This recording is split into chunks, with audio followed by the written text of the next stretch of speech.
여러분 반갑습니다. 한국이 보니까 매일마다 시끄러운 것 같아요. 요새 또 이단 논란에 빠져서 JMS인가 좀 난리가 아닙니다. 원래부터 있던 겁니다. 그러나 여러분 잘 보세요. 이게 지금 온갖 매스컴을 통해서 다 드러나고 있잖아요. 이젠 모르는 사람이 없는 거예요. 그전에는 몰랐다 하면 끝났어요. 이제는 다 알게 됩니다.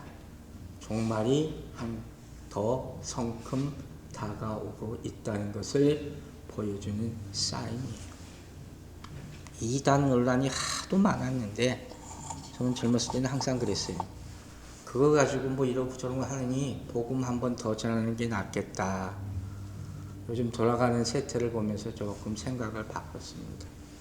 언젠가 여기에 대해서 분명히 깊은 말씀을 전해야 하겠구나 생각을 합니다. 여러분, 신앙이라는 건요, 깊이 들어갈수록 또 정말 눈을 뜨게 되면 환상의 세계로 빠져드는 것이 아니라 현실의 삶에 적용하기 시작하게 되는 겁니다. 여러분이 신앙이 그렇게 되길 주의 이름으로 축원합니다. 신앙은 도피하는 게 아니라 현실 참여로 나타나게 되는 거예요. 그 결과 현실에서 부딪히는 악한 세력, 그것과 싸워서 이겨야 되는 것이죠. 그 신앙의 승리를 여러분 체험하게 되기를 바랍니다. 오늘도 예배 가운데 악한 영의 역사가 있어요.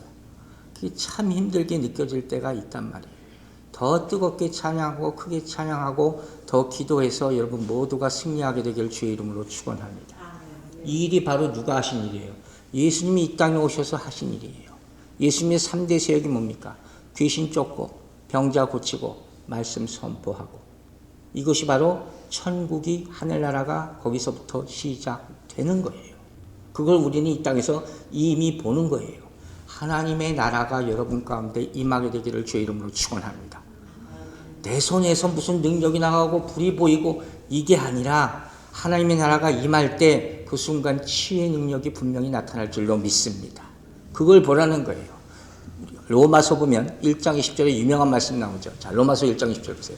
창세로부터 그의 보이지 아니하는 것들, 곧 그의 영원하신 능력과 신성, 이 보이지 않아요. 사람들 못 본단 말이에요. 근데 능력과 신성이 있다는 거예요. 그게 어디 나타나요? 그가 만드신 만물에 분명히 보여 알려졌나니 그랬어요. 하나님을 모른다, 하나님이 안 보여서 못 믿겠다는 사람들은 천지만물 피조물을 보라는 거예요. 이게 누가 만드셨어요? 하나님이 만드셨다는 거예요. 이걸로 깨닫는 거예요. 여러분과 제가 사는 이 세상에 하나님의 능력이 나타나서 하나님의 존재가 드러나게 되기를 주의 이름으로 축원합니다. 그걸 보고 우리는 하나님이 진짜 살아계시는 분이구나. 그래서 나 같은 무지몽매한 자에게도 보여주셨구나 고백하고, 그 감격 가운데 오늘까지 사마리아 여인처럼 내가 예수를 만났습니다. 전하게 될 줄로 믿습니다. 그래서 우리가 이 비유를 보면서 뭐라고 했어요? 천국은 감추인 보화와 같다. 다 못 보는 거예요. 여러분 천국은 뭐와 같다고 얘기하겠습니까? 여러분이 대답할 게 최소한 한 가지씩 있게 되기를 바랍니다. 나에게 천국은 뭐야?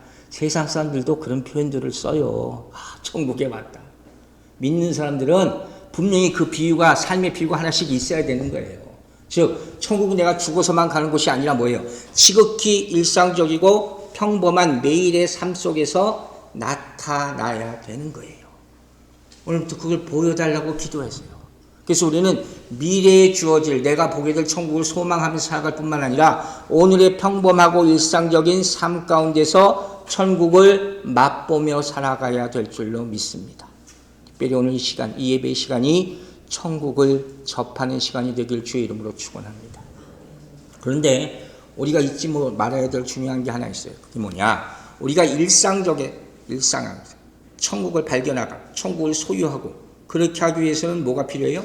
대가를 지불해야 한다. 그걸 우리가 계속 배우고 있는 거예요. 그게 뭐냐? 그 대가. 그게 성실과 희생이라는 거예요. 그래서 우리가 2주 내내 마태복음 7장 7절 구하고 찾고 두드리라 배웠잖아요. 그런 성실함과 지속성과 생산성과 희생을 따르는 그런 기도와 노력이 필요하다 하는 거예요. 여러분이 그렇게 승리하게 되길 주의 이름으로 축원합니다. 그래서 농부는 어떻게 했어요? 밭을 갈다가 가만히 있다가 아니라 갈다가 보화를 발견하게 되는 것이죠. 그리고 진주 장사는 어떻게 해요? 좋은 진주를 찾으러 아주 세계를 여행해 다니는 거예요. 그러다가 가장 좋은 진주를 발견하는 것이죠. 그리고 오늘 우리가 보는 이 본문에서 어부는 어떻게 해요? 계속 그물질을 열심히 해야 되는 거예요. 그래서 그 안에서 예수 그리스도를 만나게 되는 거예요. 오늘 본문 봅니다. 자, 마태복음 13장 47절 읽겠습니다. 또 천국은 마치 바다에 치고 각종 물고기를 모으는 그물과 같으니. 여러분 상상하고 있으세요? 먼저 이 비유는 뭐예요? 어부들, 낚시 좋아하는 사람들 충분히 공감할 수 있는 것이요, 쉽게 이해할 수 있는 그런 말씀이란 말이에요. 그러니까 당시 갈릴리 바닷가에서 어부질 하던 사람들이 누구예요? 예수님 제자들이잖아요. 그러니까 이 사람들이 예수님이 그 말씀 전하셨을 때 충분히 쉽게 공감할 수 있는 그런 말씀이라는 거예요. 근데 여러분 이걸 생각해 봐야 돼요. 이 사람들 평생 그물질 하면서 살았을 거 아니에요. 그 스토리는 여러분 다 잘 아실 거고. 그런데 그 평생 했던 그 행위가 마지막 때 자기들이 당할 심판의 방법이라는 건 몰랐을 거예요. 여러분 잘 생각하세요. 우리가 행위로 말미암아, 그죠? 여러분이 평상시에 살아오던 그 방법이 여러분의 구원의 방법이 될 수 있어요. 절대 멋대로 살지 마시고 하나님이 여러분에게 주신 직업과 수단과 능력, 이것을 가볍게 보지 마시라는 거예요. 그것을 얼마나 성실했는가, 얼마나 충실했는가, 그걸 가지고 하늘나라 갈 때 평가받는 수단이 되는 것이죠. 자, 오늘 본문 47절의 모습 여러분 상상하라고 했어요.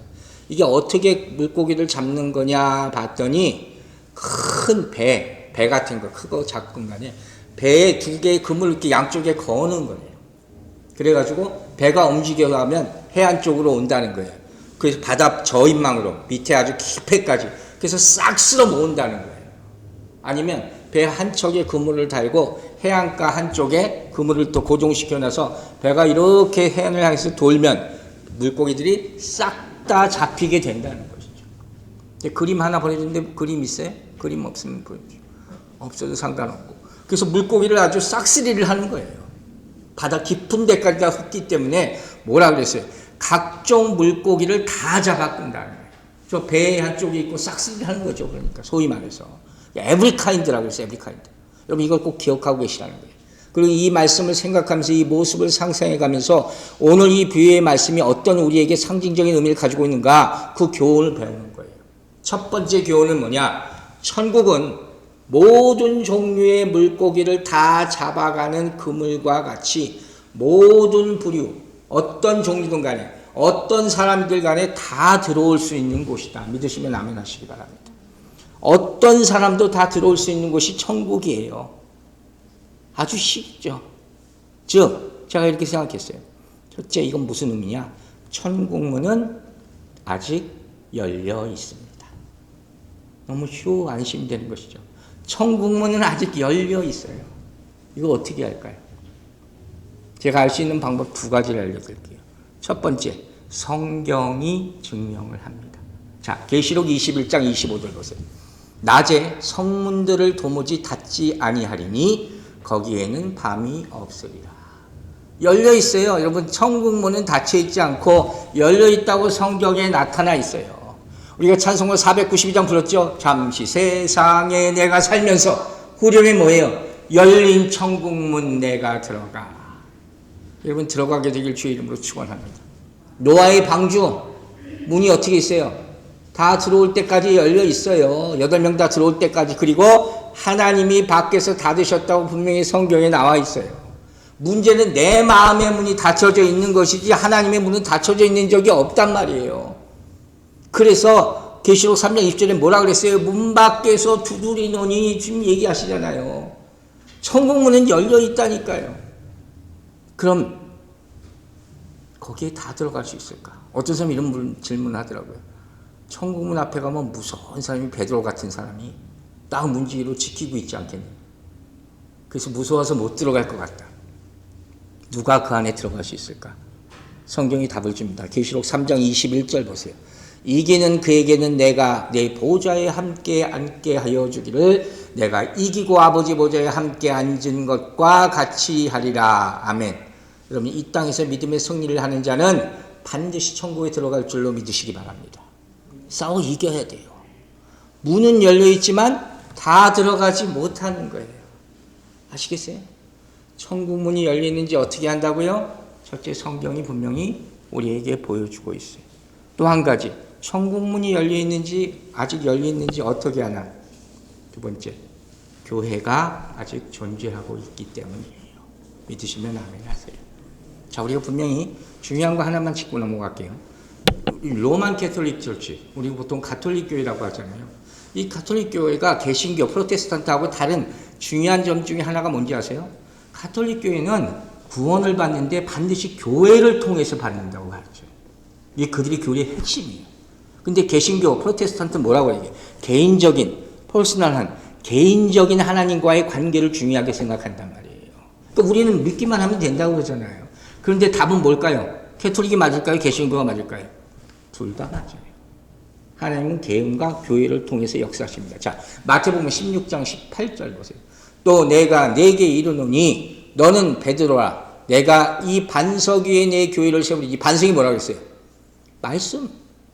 베드로라는 사람이 아니라 가톨릭 교회는 이 반석을 이 베드로라고 생각한단 말이에요. 그래서 베드로를 초대 교황이라고 생각하잖아요. 이게 교황을 신같이 생각하는 거예요. 그게 아니란 말이에요.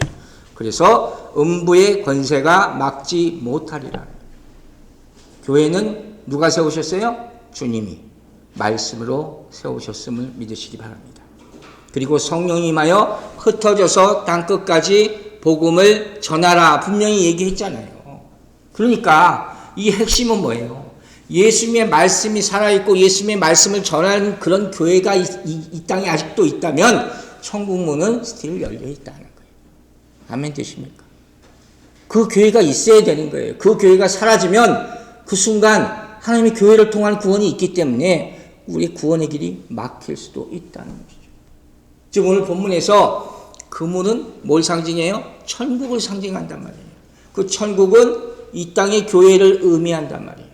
그리고 모든 각종 every kind라고 했잖아요. 이 표현에 우리가 주목하여 보면 뭐예요?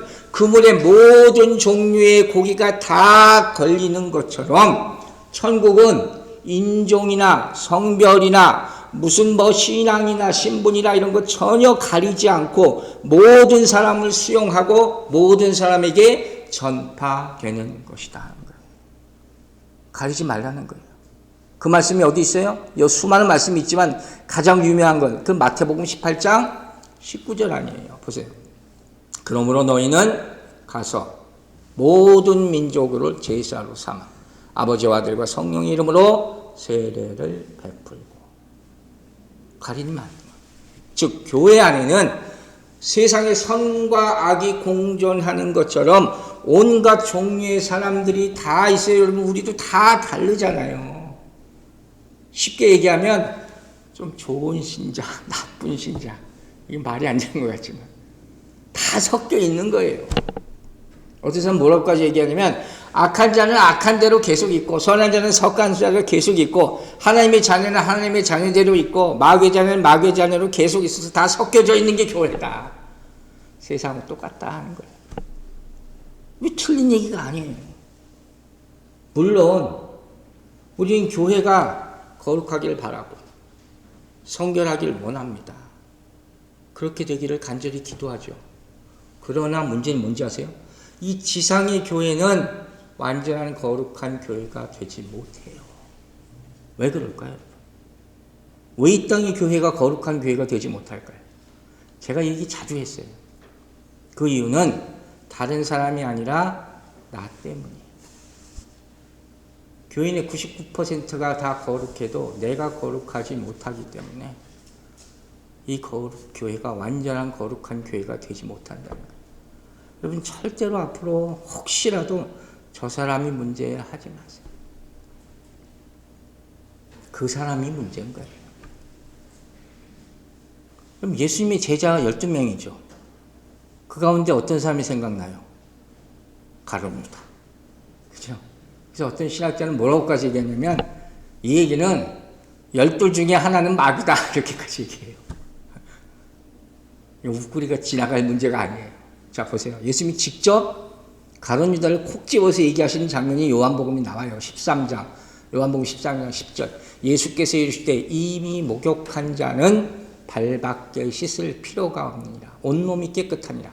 너희가 깨끗하나 다는 아니니라. 제자들에게 하신 말씀이에요. 너희 제자들 다 깨끗한 줄 알지? 나 따라다니니까. 아니야. 그리고 말씀하셨어요. 이는 자기를 팔 자가 누구인지 아십니다. 그러므로 다는 깨끗하지 아니하다 하시니라. 설명까지 해주잖아요. 예수님은 알았다니까요. 가룟 유다가 자기를 팔지. 그럼에도 불구하고 함께 하신 거예요. 심지어 제자로 삼아주시고 우리 이해가 안 가죠. 그리고 3년을 같이 목회를 하셨다는 거예요. 참 이해할 수 없는 일이에요. 그래서 성경이 그렇게 얘기하고 있어요. 이스라엘 역사를 보면요. 이스라엘이 출애굽합니다. 그때 이스라엘 백성 60만이 출애굽했다 그러는데 그때 이스라엘 사람들만 나온 게 아니에요. 애굽 사람들도 일부 나왔다고 성경에 나와 있어요. 그들 중에 대표적인 인물이 뭔지 아세요? 고라의 무리라 하는 자들이 신명기 16장에 나와요. 모세에게 최초로 반역한 사람들이 바로 이 고라의 무리예요. 이 사람들이 조금 힘든 일만 있으면 계속 불평하고 충돌지다가 결국 반역하다 죽어버리는 거예요. 자, 이 스토리를 싹 보세요. 우리가 어떤 교훈을 얻어요? 우리가 하나님의 은혜만 다 있는 줄 알죠? 근데 그런 곳에 하나님의 이 은혜를 나쁘게 이용해서 그 은혜를 가로채려는 악한 무리들이 있어요, 없어요? 있어요. 하나님의 사랑이 그렇게 많이 선포되죠. 근데 항상 그 사랑을 나쁘게 이용하는 위선자들이 있어요, 없어요? 있다는 거예요. 가장 귀한 보배를 하나님께서 우리에게 주셨어요. 가장 귀한 것이 있다면 인간은 꼭 뭘 만들어내요? 모조품을 만들어내요. 이게 지금 우리가 살고 있는 세상이라는 거예요. 그래서 우리가 앞서 배웠잖아요. 가라지 비유. 마태복음 13장 27절 다시 보세요. 집주인의 종들이 와서 말하되 주여 밭에 좋은 씨를 뿌리지 아니하였나이까. 주인이 뿌렸어요. 좋은 씨만. 그런데 어떻게 해요? 어떻게 해서 가라지가 생겼나이까. 밤에 몰려와서 뿌리고 갔다 그랬잖아요. 자, 보세요. 내가 다 거룩하지도 않고 나 혼자 거룩하다고 해서도 안 되고 내 주변에 온갖 사람들이 다 같이 있어요. 교회도 마찬가지예요. 그럼 이 모습을 우리가 어떻게 해야 되냐? 이게 핵심이죠. 이걸 지금부터 배우는 거예요. 여러분 어떻게 할 거예요? 난 깨끗하니까 저거 다 쳐 없애야 된다. 이렇게 못 살아요. 그죠?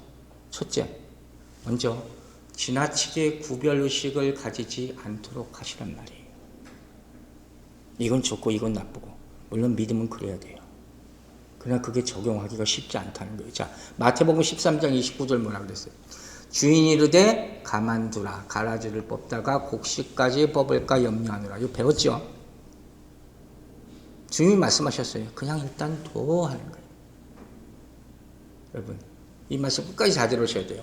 만약 교회가 처음부터 이 사람 이래서 안 돼, 저 사람 저래서 안 돼. 계속 이렇게 하면 교회 문이 어떻게 돼요? 점점 좁아져요. 교회 문턱이 엄청나게 높아지는 거예요. 아무도 못 들어와요. 즉 이 말은 복음 들을 수 있는 기회를 다 교회가 스스로 빼앗는 것과 같이 될 수 있다는 거예요. 천국문은 열려있다 그랬잖아요. 제가 아픈 기억이 어렸어요. 처음 제가 목회할 때 옛날에도 한번 얘기한 것 같아요. 평생 잊을 수 없는 기억이에요. 어느 날 예배 전에 이렇게 있는데 부엌이 그때 이렇게 있었고 부엌에서 그 구멍 뚫린 거 뭐라 그러죠? 근데 거기서 그 안쪽에 집사님 한 분이 있었고 제가 어떻게 바로 그 앞에 있었어요. 바깥쪽에 있었고. 근데 새로운 사람이 이렇게 문 쪽으로 들어오는 걸 봤는데 그분이 참 가슴 아픈데 이러는 거예요. 목사님, 내가 저 사람 아는데 저 사람 우리 교회 안 나왔으면 좋겠어요. 너무 충격을 받았어요. 난 이 사건을 잊을 수가 없어요. 그럼 이거 우리의 숙제예요. 왜? 지금도 계속 교회마다 이런 일이 일어나고 있습니다. 심지어 교회 왔다가 누군가를 보고 바로 나가는 사람들도 많이 봤어. 너무 가슴 아픈 일이죠. 이거 어떻게 할 거예요? 여러분이 뉴욕에서 너무도 많이 일어나고 있는 일이죠. 이거 그냥 놔둡니까? 이거 저 고민했는데 정말 답이 없어. 답이 없어. 그잖아요. 이런 생각이 하나 났어요. 일단 형식적으로 뭔가를 해야 되겠다. 그래서 제가 생각난 게 교회 밖에 들어올 때 간판에 두 가지를 쓰자는 생각이 났어요. 여러분 생각나면 더 쓰세요. 하나는 뭐냐면 교회 앞에 간판, 교회 이름 쓰지 말고 마라나타 쓰라는 거예요. 주여 어서 오시옵소서. 그죠? 이 교회의 지향이에요. 이 교회는 주님이 다시 오실 것을 바라는 믿음을 가진 사람이 모이는 교회입니다. 그걸 보여주고 또 하나 생각이 났어요. 그게 뭐냐? 모든 죄인을 위한 교회. 우린 다 죄인입니다. 믿습니까? 모든 죄인 다 들어올 수 있는 것이 교회예요. 그렇게 한번 써보자는 거예요. 또 하나 생각났어요. 저기 스크린 있는 데 있죠. 우리가 예배당 나갈 때 저기도 표를 하나 붙이자는 거예요. 거긴 뭘 붙여야 될까요? 죄인이 의인돼서 나가는 방. 그게 예배당이에요. 죄인으로 왔어요. 그래서 의로나 의인되어 나가야 되는 거예요. 여러분 그 표가 있다고 생각하고 오늘부터 나가세요. 거기 마음에 걸리는 사람은 나가다 말고 다시 기도하셔야 되는 거예요. 왜? 그 상태로 그대로 나가면 또 죄 짓습니다. 그런 교회가 되길 주의 이름으로 축원합니다. 그러나 오늘 먼저 얘기하는 핵심은 뭐예요? 교회는 열려있는 것이다. 오래전에 제가 아는 고민되신 물론 목사님 들은 말씀이 있어요.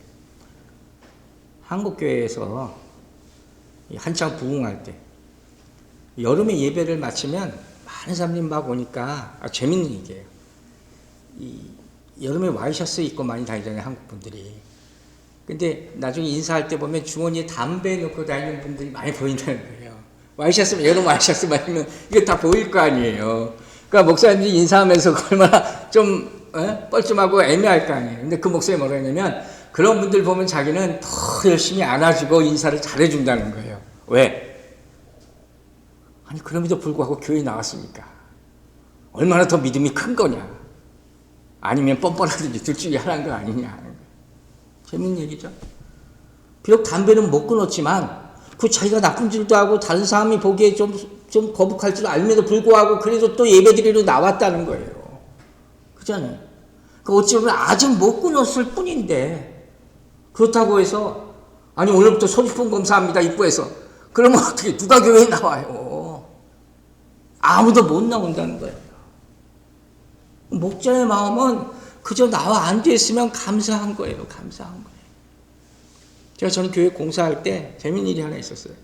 제 방에 있다가 공사하는 거 보러 나가잖아요. 그거는 거기 일하시는 분들이 다 내가 나가기만 하면 후다닥 다 도망가요. 정말 왜 그러나 그랬어요. 이제 담배 피다가 다 도망가는 거예요. 나중에 제가 알고 그냥 괜찮다고 저쪽 가서 모여서 피든지 안 보이는 데 가서 피우라 그랬어요. 얼마나 재밌어요. 근데 그래도 내가 꼭 그 얘기 했어요. 예배 나오세요. 다 예배 안 드렸거든요. 그러니까 한 분이 정말 나중에 예배 나와서 간증하고 찬양하고 그랬어요. 30년 만에 교회 나온다. 고쳐주길 기대하는 거예요. 고쳐주길 기대하는 거예요. 처음부터 높은 문턱을 만들면 어떻게 해요?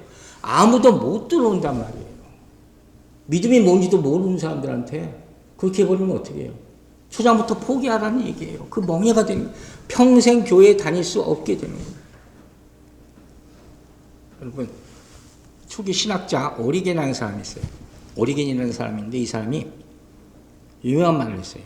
교회는 영혼의 병원이다. 교회는 병원이에요. 제가 코비드 때 항상 얘기 많이 했죠. 교회가 병원의 역할을 못해서 이 명이 이 꼴이 됐다. 교회가 제일 먼저 문을 닫았어요. 치료소가 돼야 돼요. 교회는 스스로 내가 치유할 수 없는 영혼의 불치병 환자들이 모인 곳이에요. 우리가 다 그런 사람들이에요. 내가 못 고쳐. 이곳에 와서 다 치료받게 되길 주의 이름으로 축원합니다. 이곳이 그 치료소가 돼야 되는 거예요. 오픈돼야 돼요. 그런데 이것이 전부가 아니에요. 그런가 하면 교회는 너무 자유로워서도 안 되는 거예요. 엉망되는 거 순식간입니다, 여러분. 그 교회 다 법이 있잖아요. 한국 교회의 특징 중에 하나가 뭔지 아세요? 초기 한국 교회 기독교가 들어왔을 때 특징 중에 하나가 술, 담배, 노름 못하게 했어요. 그만큼 술, 담배, 노름을 사람들이 많이 했다는 거예요. 그리고 교회에 나오려면 우상 다 부시고 오시오. 이렇게 얘기했어요. 그래서 한국교회가, 초기 한국교회가 거룩하게 성장할 수 있었는 거예요. 굉장히 큰 역할을 했다고 기독교 역사에 나와요. 또 하나 특징이 뭔지 아세요? 하도 술, 담배, 노름을 많이 하니까 그 상태로 교회에 나와서 예수 믿는다고 할 수가 없는 걸 외국인 선교사가 처음에 와서 볼 때, 그래서 교리 문답이라는 걸 만들었어요. 한국밖에 없어요. 그냥 다 설레줘요, 빨리빨리. 이게 장점도 있고 단점도 있지만 최소한 1년은 봐야 되겠다. 누가 그렇게 얘기하더라고요. 만약에 한국에 이런 제도가 없었으면 한국 사람들 분명히 예수 믿는다고 하면서 오전에 교회에 나왔다, 오후에 절에 가고 무당하고 분명히 이랬을 거예요. 태국 교회가 그랬대요. 한국 교회는 이만큼 절대로 성장하지 못했어요. 여러분 어떻게 생각하세요? 핵심 뭐예요? 교회의 문이 너무 넓어도 안 돼요. 너무 좁아도 안 된다는 거예요. 자, 에베소서를 보세요. 에베소서 4장 13절. 우리가 다 하나님의 아들을 믿는 것과 아는 일에 하나가 되어, 그 다음에 보세요. 온전한 사람을 이루어 그리스도의 장성한 분량이 충만한 데까지 이르니라. 굉장히 중요한 얘기죠. 즉 우리의 신앙생활은 모두 다 뭘 의미하느냐면 과정이에요. 과정. 거룩함에 이르는 과정에 불과하는 거예요. 다 성화의 과정이 놓여 있는 거예요. 그래서 우린 다 부족하지만 그래도 주님 앞에 나와야 하는 거예요. 나음으로 말미암아 거룩을 배우고 조금이라도 거룩에 닮아가는 것임을 믿으시기 바랍니다. 구별 말라는 거예요. 모이는 게 중요한 거예요. 자, 천국은 열려 있음을 잊지 마시라는 것이죠. 두 번째, 천국의 현관 마당은 넓어요. 아주 넓어요. 여러분 혼인잔치에 비유하시죠. 그걸 예로 들게요. 혼인잔치 마태복음 22장 9절 10절. 네 거리 길에 가서 사람을 만나는 대로 혼인잔치에 청하여 오라 한데 종들이 길에 나가 어떻게 했어요? 악한 자나 선한 자나 만나는 대로 모두 데려옵니다. 혼인잔치에 손님이 가득한 자. 잔치한다. 다 부르라는 거예요. 교회는 상갓집이 아니에요. 잔치집이지. 믿으십니까? 옛날엔 그러면 거룩 찾다가 다 죽은 것 같은 예배를 많이 드렸단 말이에요. 잔치집이 어떻게 돼요? 손님이 가득해야 되는 거예요. 음식이 계속 공급돼야 되는 거예요. 교회가 마찬가지라는 거예요. 우리 교회가 먹을 것 많고 영의 양식이 많고 찬양이 가득한 교회를 주의 이름으로 축원합니다. 세상에 그건 잔치와는 구별되라는 거죠. 세상의 잔치는 뭐 뷔페 음식 다 부르러서 먹고 또 유행가 부르고 막 그러잖아요. 그러나 이 교회는 성경 66권의 말씀이 항상 충만하게 선포되고 여러분의 찬양이 울려 퍼지는 교회가 되기를 주의 이름으로 축원합니다. 자, 이렇게 문이 열렸어요. 많은 사람들이 모였어요. 어부가 그물에 물고기를, 온갖 종류의 물고기를 다 가득 담았습니다. 그러면 끝이냐? 그리고 올려버리느냐? 그 중간에 중요하게 우리가 짚고 넘어가야 될 것이 하나 있어요. 자, 보세요. 일단 그물에 물고기가 다 잡혀서 걸리잖아요. 그럼 어떻게 돼요? 그때부터 이 물고기는 리미티드, 제한돼요. 마음대로 헤엄치지 못해요. 그 갇혀진 세상 가운데만, 아직 죽지는 않았지만 그물이 아직 물속에 있으니까 당분간 그물 안에서 헤엄칠 수 있지만 점점 어떻게 해요? 망이 좁혀진다는 거예요. 심지어 여러분 보시면 알지만 낚시에서 물고기 하나를 낚아도 무태 올라와도 잠깐 동안 파닥파닥 하다가 그리고 죽잖아요. 그런 시간이 있다는 거예요. 여러분 이 텀을 여러분 우리가 잘 생각하고 봐야 돼요. 그러다가 결국 끌어올려지면 어떻게 됩니까? 다 죽는 거죠. 우리는 아직 거기까지 안 간 거예요. 저는 지금이 바로 딱 이 시간으로 보는 거예요. 그래서 47절에는 물고기를 모은다 그러고 13장 48절에 뭐라고 그랬어요? 그물에 가득함에 물가로 끌어내. 점점 물가로 끌어내고 있는 거예요. 우리가 지금 이 순간에 있는 거예요. 자, 이걸 뭘 뜻하느냐? 여러분, 인류의 역사는 영원한 것이 아니에요. 불교에서 말하는 돌고 도는 윤회하는 것도 아니에요. 인류의 역사는 종말을 향해 갑니다. 그물 안에 있는 물고기는 혹시 아이고 여보가 잡으니까 너무 조금해서 살려주겠다가 한 번 더 살아라 던져서 잠깐 더 살 수 있을지 몰라도 결국은 죽게 되는 거예요.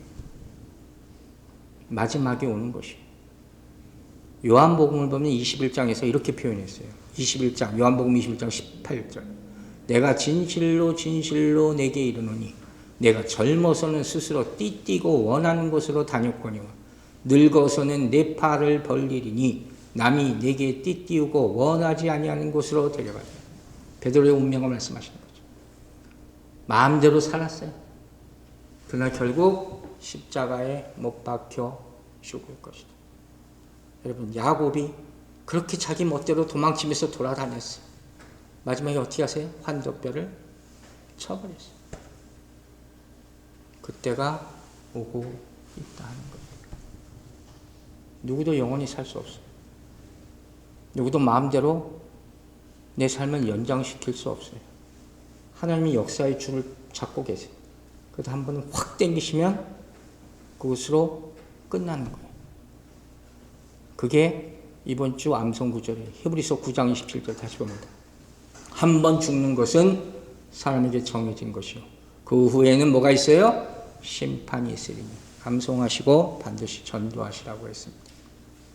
우리 마음대로 노는 시간들이 있어요. 그래서 어른들이 얘기하죠. 어렸을 때 그래 한번 해봐. 한번 해봐. 점점 운식의 폭이 줄어들게 돼요. 여러분, 우리 신생이 지금 이 가운데 있어요. 병상에 누워보신 분은 더 이해할 수 있을 거예요. 권면합니다. 조금이라도 힘이 있을 때 하나님 힘주세요 하고 일어나시기 바랍니다. 남은 인생을 그렇게 살아야 돼요. 오늘 말씀을 정리할게요. 이 말씀 너무 중요해요. 요즘 세상을 보세요. 제가 서두에서 얘기했어요. 점점 하나님의 때가 가까이 옴을 정말 느낍니다. 겁주려고 하는 게 아니라. 성경에 나오는 마지막 때의 징조가 있죠. 뭡니까? 자연재해가 있죠. 지진. 그렇죠? 또 뭐가 있어요? 전염병. 우리가 이미 맛봤죠. 또 하나가 뭔지 아세요? 경제 파탄. 여러분, 2, 3일 전에 미국의 20위 안에 드는 실리콘밸리 뱅크라는 곳이 파산했어요. 이건 절대 깜짝 놀랐어요. 이거 절대로 가볍게 보지 마십시오. 그 실리콘밸리 쪽에 있는 투자 회사들 거기 다 거기서 보트받아. 지금 줄도산이 나게 생겼어요. 전 세계 경제에 영향을 미치는 일이 일어나기 시작했어요. 잘 주시하는 거예요. 또 마지막 때의 징조가 뭐예요? 영적인 타락이에요. 이미 만연했죠? 영적인 박해 오고 있죠? 적그리스도. 내가 메시아다. 한국에서 그런 놈이 나타났죠? 옛날에도 그러지 않았나? 이젠 다 안다 그랬잖아요. 이게 정말 무서운 사인이 되는 거예요. 하나님 쪽에서 보면 역사의 그물이 점점 재어지고 있는 거예요. 여러분, 저는 다 몰라요. 그러나 분명히 감히 말할 수 있는 것은 지금 이 시대에 땅에 축복을 전하는 사람이 있다면 그 사람이 적그리스도예요. 그게 이단이에요. 병낫기를 구하세요. 하지만 더 중요한 것은 다시 오실 예수 그리스도를 준비하시기 바랍니다. 제가 전에 얘기했어요. 심판 전에 가는 게 오히려 축복이다. 얼마나 무시무시한 심판이었죠. 우리가 오늘 찬양했죠. 제가 이 찬양을 바꿨거든요. 주품에 품으소서. 가사 아시죠? 거친 파도 날 향해 와도 주와 함께 날아오기를 주의 이름으로 축원합니다. 폭풍 가운데 주님 바라보라 그랬어요. 그런데 이 시대를 사는 우리가 생각해야 될 게 있어요. 우리가 지금 그물 안에 들어가 있다고 방심하지 말라는 거예요. 절대 그러지 말라는 거예요. 우리가 그물 안에 있을 때 뭘 하라는 거예요. 내가 정말 의인에 속했는지 아니면 아직도 죄인 가운데 헤매고 있는지 그걸 꼭 점검하시기 바랍니다. 그물에 가득함에 48절에 나왔죠. 이게 무슨 소리인지 아세요? 심판의 때가 다 왔다는 거예요. 정해진 심판의 때가 있다고 성경은 얘기합니다. 그 말씀이 어디 나온지 아세요? 그 유명한 마태복음 24장 14절. 마태복음 24장 14절 다시 보세요. 이 천국 복음이 모든 민족에게 증언되기 위하여 온 세상에 전파되리니 뭐예요? 그제와 끝이 오리라. 마태복음 28장 19절에 뭐라고 그랬어요? 땅끝까지 복음을 전하라. 거기에 이어지는 말씀이 마태복음 24장 14절이란 말이에요. 그때 주님이 오실 것이에요. 여러분, 다 전해졌어요. 다 전해졌어요, 이제. 두렵고 떨림으로 말씀 받으시기 바랍니다. 이 말씀 마칠게요. 사랑하는 여러분, 이 자리에 있는 분들은 하나님의 그물 안에 다 들어가셨다고 저는 믿습니다. 아멘입니까? 축하드려요. 그러나 아직 완전히 끌어올려지지 않았어요. 하늘까지 끌어올려지기를 주의 이름으로 축원합니다. 어부의 그물 안에 모든 각종 물고기가 다 있다 그랬죠. 교회가 그렇다고 그랬어요. 그러나 이제 곧 갈라질 거예요. 양과 염소로 갈라집니다. 내 실체, 진짜 모습이 나타날 수밖에 없는, 내가 피할 수 없는 그 날이 우리에게 곧 올 것이에요. 그러므로 여러분, 아직 우리에게 시간이 남아있을 때, 기회가 남아있을 때 하나님의 사람으로 다시 서게 되길 주의 이름으로 축원합니다. 그래서 어느 때 주님께서 그 그물을 잡아 당기신다 할지라도 좋은 곳을 택하시는 주님 앞에서 좋은 하나님의 자녀로 살아남게 되기를 주의 이름으로 축원합니다. 천국에서 다 만나게 되기를 바랍니다. 기도하겠습니다. 아버지 하나님 감사합니다. 우리가 이때를 살면서 무엇을 먼저 걱정해야 됩니까? 삶의 문제도 급하지만 하늘나라 가는 문제, 이것 가장 급한 문제가 되게 하여 주시옵소서. 아직 그물이 다 당겨지지 않았습니다. 우리를 긍휼히 여기시고 인내하시는 하나님의 시간 안에 우리가 있습니다. 그러나 곧 갈라질 것이니 아버지, 내가 어떤 삶을 살고 있는지, 어떤 믿음으로 주님 앞에 부끄럽게 살고 있지는 않는지 돌아보게 하시고 회개하게 하여 주시고 주님 편에 끝까지 서는 믿음을 허락하여 주시옵소서. 감사드리며 예수 그리스도의 이름으로 기도했습니다. 아멘. 다 함께 찬송가 305장 부르심으로 봉헌하도록 하겠습니다.